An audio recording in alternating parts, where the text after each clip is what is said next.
ഞാനൊരു മെസ്സി ഫാനാണ്. അതെങ്ങനെ എനിക്ക് അറബിയിൽ പറയാം? മാഷാ അല്ലാഹ്, നീ മെസ്സി ഫാനാണ് അല്ലേ? മെസ്സി ഫാൻ എന്ന് പറയുമ്പോൾ മെസ്സി ആരാധകയാണ് അല്ലേ? അതിന് മുഷജ്ജഅ മെസ്സി അത്രേ ഉള്ളൂ.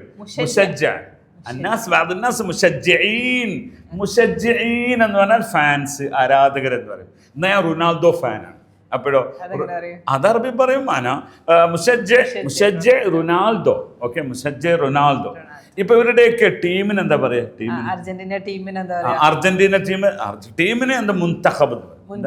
മുൻതഖബ് അർജന്റീന. പോർച്ചുഗലിന് അറബിയിൽ പറയുന്നത് അതൊരു ഭയങ്കര പേര് തന്നെയാണ്. പോർച്ചുഗലിന്റെ അറിയോ? ബുർത്തുഖാലിനാ പറയാ. ബുർത്തുഖാൽ, ഓറഞ്ച്.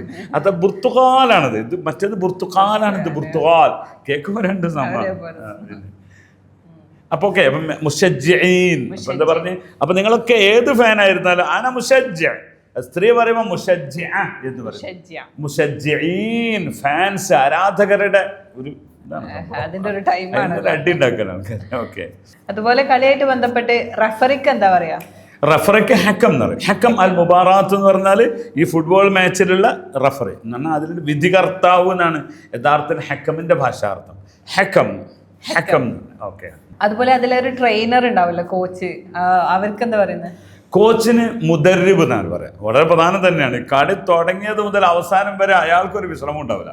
അയാൾ കളിക്കണമെന്നില്ല, പക്ഷെ അയാളിങ്ങനെ ആക്ഷൻ കാണിച്ചുകൊണ്ടിരിക്കും. അതാണ് കോച്ച്. അപ്പൊ ഫുട്ബോൾ കോച്ച് ഇപ്പൊ ഇവരുടെ അർജന്റീനന്റെ ആവട്ടെ, പോർച്ചുഗലിന്റെ ആവട്ടെ, ബ്രസീലിന്റെ ആവട്ടെ, അവരുടെയൊക്കെ കോച്ചുമാർക്ക് എന്താ പേര് പറയാ? മുദർരിബ് എന്ന് പറയും. മുദർരിബ്. ഓക്കെ. അപ്പൊ നമ്മൾ കുറെ പഠിച്ചു ഇവിടെ. അപ്പോൾ ഇവിടെ മൽഅബ് കൂർ നമ്മൾ നേരത്തെ ഒരു ക്ലാസ് നമ്മൾ പഠിച്ചിരുന്നു. ഇവിടെ ഫരീഖ് എന്ന് പറയുന്ന സാധനം, ഫരീഖാണ് ടീം. അത് തന്നെയാണ് മുൻതഖബ് അർജന്റീന, മുൻതഖബ് പോർത്തുഗാലി, മുൻതഖബ് ബ്രസീലി എന്നൊക്കെയാണ് പറയാം. ഓക്കെ. അപ്പോൾ ഇതുപോലെയുള്ള കൂടുതൽ അറിവുകൾ നേടുന്നതിന് അറബിക് യൂണി ഫോളോ ചെയ്തോളൂ.